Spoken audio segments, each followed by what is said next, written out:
Friends, welcome back to my YouTube channel Ravi easy and science. Friends, आज के इस lecture में हम poultry production and management BSc fourth semester के course title को डिस्कस करेंगे। और आज इस लेक्चर में हम इंपॉर्टेंट कुछ MCQ टाइप के क्वेश्चन को डिस्कस करने वाले हैं।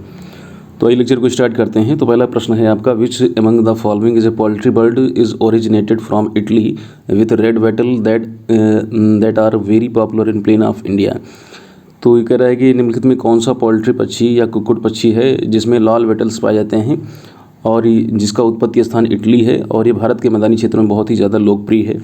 तो ये इसमें से कौन सा पोल्ट्री ब्रीड है? तो साथियों, क्या वो कड़कनाथ है? ऑप्शन पहला है कड़कनाथ, दूसरा है असील, तीसरा है लेगहॉर्न चिकन, चौथा है चिटगोंग और पांचवा है बसरा। तो इसमें ऑप्शन नंबर आपका जो थर्ड है लेगहॉर्न चिकन। लेगहॉर्न जो ब्रीड्स है ये चिकन की या पोल्ट्री की, ये जो है आपका जो है इटली की उत्पत्ति स्थान इसका माना जाता है। इसमें रेड वेटल्स पाए जाते हैं और ये भारत के जो प्लेन एरियाज़ हैं, मैदानी क्षेत्र हैं, वहाँ पर बहुत ही ज़्यादा पॉपुलर है। ऑप्शन नंबर आपका थर्ड करेक्ट ऑप्शन हो जाएगा। अगला प्रश्न है, which disease is popularly known as fowl plague. इनमें से कौन सी बीमारी को हम फाउल प्लेग के नाम से जानते हैं? तो क्या मनमोदी है, वो फाउल पॉक्स है, या फिर बर्ड फ्लू है, या पोल्ट्री फ्लू है, या स्वाइन फ्लू है? तो इसमें ऑप्शन नंबर आपका थर्ड करेक्ट ऑप्शन है। बर्ड फ्लू जो है आपका फाउल प्लेग के नाम से जानी जाने वाली बीमारी है। पोल्ट्री में जो होने वाली फाउल प्लेग के नाम से जानी जाने वाली बीमारी वो बर्ड फ्लू है। बर्ड फ्लू को फाउल प्लेग के नाम से जाना जाता है। ऑप्शन नंबर आपका थर्ड करेक्ट ऑप्शन हो जाएगा। अगला प्रश्न है, which of the following is not a sub mission under national livestock mission. राष्ट्रीय पशुधन मिशन के अंतर्गत एक उप मिशन कौन सा नहीं है? तो साथियों, जो राष्ट्रीय पशुधन मिशन है इसमें 4 मिशन हैं, 4 उप मिशन हैं। इसमें से जो पहला ऑप्शन है आपका सब मिशन ऑन पोल्ट्री डेवलपमेंट, ये नहीं है। बाकी के जो आपके 4 हैं, दूसरा, तीसरा, चौथा और पांचवा, ये ऑप्शन, ये सारे के सारे जो है ये 4 सब मिशन जो है राष्ट्रीय पशुधन मिशन के अंतर्गत हैं। राष्ट्रीय पशुधन के अंतर्गत जो उप मिशन हैं वो 4 हैं और इनकी संख्या आप यहाँ पर देख सकते हैं। दूसरा, तीसरा, चौथा, पांचवा जो है ये 4 ऑप्शन हैं, ये आपका इसके अंतर्गत आते हैं। पहला वाला ऑप्शन आपका इसमें करेक्ट ऑप्शन हो जाएगा। ये जो है आपका सब मिशन ऑन पोल्ट्री डेवलपमेंट, ये इसमें नहीं आता है। तो पहला ऑप्शन आपका करेक्ट ऑप्शन हो जाएगा। अगला प्रश्न है, which of the following refers to the young female chickens of 9 to 20 weeks of age that has not yet started to lay eggs. निम्नलिखित में से कौन सा जो है ऐसा जो है यंग फीमेल है जिसकी उम्र 9 से 20 सप्ताह की होती है और जो अभी तक अंडे देना शुरू नहीं किया है? तो क्या इसे हम कैपन बोलते हैं, या क्लच बोलते हैं, या पुलेट बोलते हैं, या हैचेबिलिटी बोलते हैं, या फर्टिलिटी बोलते हैं?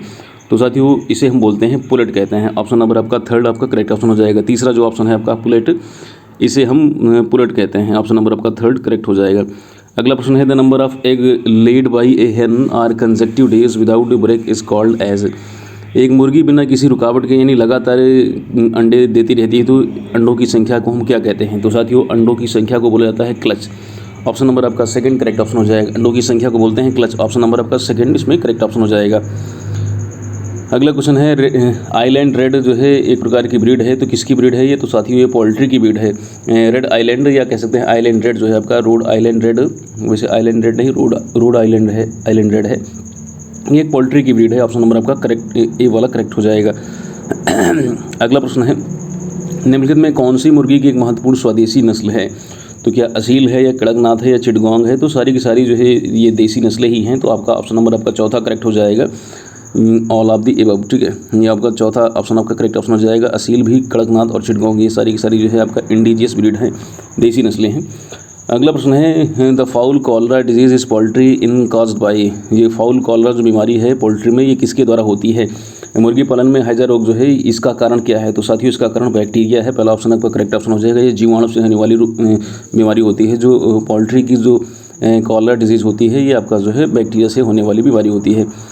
अगला प्रश्न है, which chicken breeds lays the most eggs in India. निम्नलिखित में कौन सी नस्ल है जो भारत में सबसे ज़्यादा जो है अंडे देती है? तो वो है आपका अर्पिंगटन है, या प्रतापधन है, या फिर जर्जिम है, या प्लाईमाउथ रॉक। तो ऑप्शन नंबर आपका चौथा करेक्ट हो जाएगा।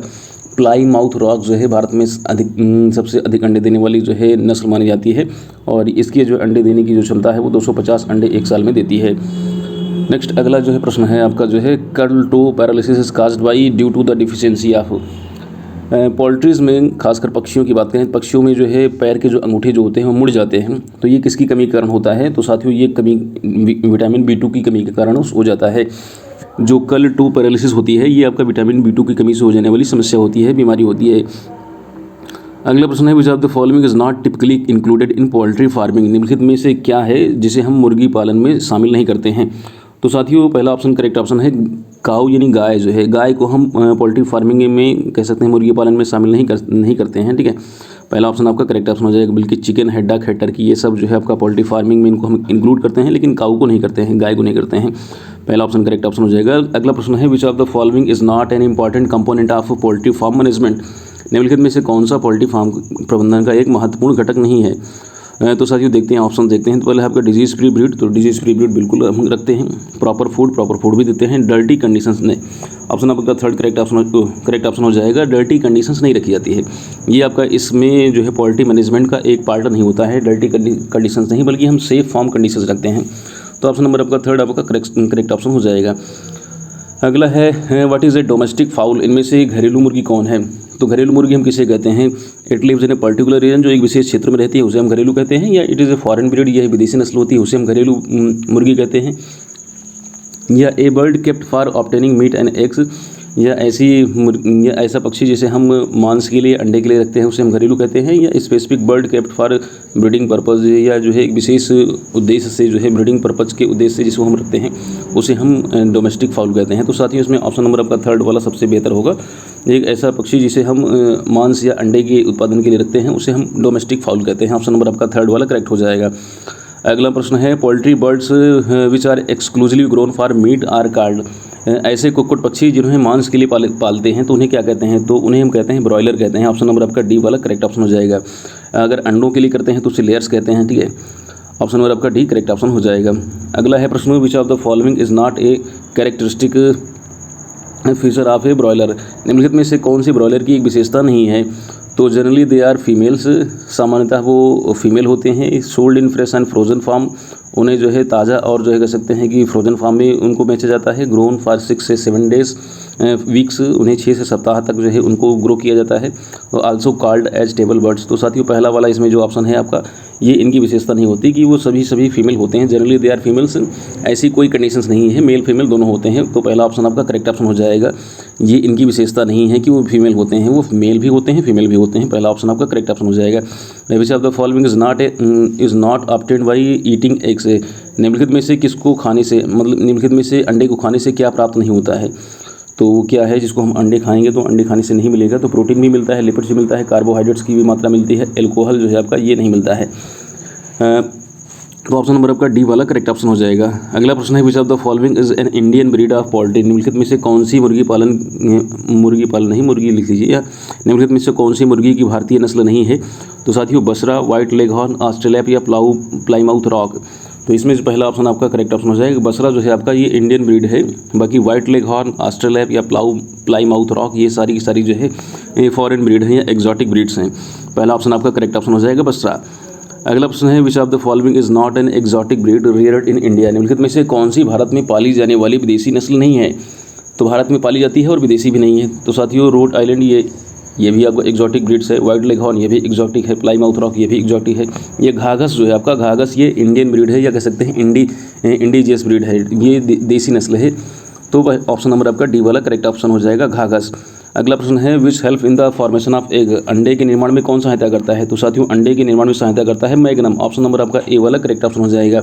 एग फॉर्मेशन में मैग्नम सहायता करता है। अगला प्रश्न है the calcium content of egg, अंडे में जो है कैल्शियम की कितनी मात्रा होती है प्रति 100 ग्राम पूछ रहा है। तो साथियों इसमें मात्रा होती है लगभग 54 mg जो है 54 मिलीग्राम जो है इसकी मात्रा होती है। नेक्स्ट अगला प्रश्न है the yolk of the egg share percentage of egg, जो यॉक होता है जिसे आप वो येलो एग यॉक कहते हैं। तो एग यॉक जो है वो अंडे का कितने प्रतिशत मात्रा को शेयर करता है। तो ये लगभग अंडे का 32% मात्रा को शेयर करता है। ऑप्शन नंबर आपका सी वाला करेक्ट ऑप्शन हो जाएगा। द कंप्लीट डेवलपमेंट ऑफ चिक इज इन, चूजे का जो संपूर्ण विकास होता है वो कितने दिन में होता है। तो ये होता है आपका 20 से 21 दिन में। ऑप्शन नंबर आपका बी वाला करेक्ट ऑप्शन हो जाएगा। जो चिक होता है, चिक का डेवलपमेंट 20 से 21 दिन में होता है। नेक्स्ट अगला प्रश्न है कैबिनेट इंक्यूबेटर्स आर, जो कैबिनेट इंक्यूबेटर्स होते हैं वो कितने प्रकार के होते हैं। तो वो 2 प्रकार के होते हैं। कैबिनेट इंक्यूबेटर्स 2 प्रकार के होते हैं। ऑप्शन नंबर आपका डी करेक्ट ऑप्शन हो जाएगा। अगला प्रश्न है capacity of flat incubator, flat incubator की क्षमता कितनी होती है। तो साथियों फ्लैट इंक्यूबेटर की क्षमता होती है 50 से लेकर के 500 अंडे आप उसमें रख सकते हैं। 50 से लेकर के 500 अंडों की क्षमता होती है फ्लैट इंक्यूबेटर्स में। और ये नेक्स्ट है और लास्ट प्रश्न है इस वीडियो लेक्चर का, वो है the concentration of carbon dioxide inside N incubator. एक इनक्यूबेटर के अंदर कार्बन डाइऑक्साइड की सांद्रता क्या होती है? तो वो साथी होती है 0.5% से ज़्यादा होती है, या 0.5% होती है, या लेस देन 0.5%, या 0.7%। तो इसमें ऑप्शन नंबर आपका सी वाला करेक्ट ऑप्शन हो जाएगा, लेस देन 0.5% होती है। एक इनक्यूबेटर के अंदर जो कार्बन डाइऑक्साइड की जो कंसंट्रेशन होती है वो 0.5% से 0.5% से कम होती है। ऑप्शन नंबर आपका सी वाला करेक्ट ऑप्शन हो जाएगा। तो साथियों ये थे इंपॉर्टेंट 25 MCQs टाइप के क्वेश्चंस। मुझे उम्मीद है कि ये लेक्चर आपको पसंद आया होगा। जल्द ही एक नए लेक्चर के साथ, एक नए कंटेंट के साथ आपसे मुलाकात करते हैं। तब तक के लिए जय हिंद।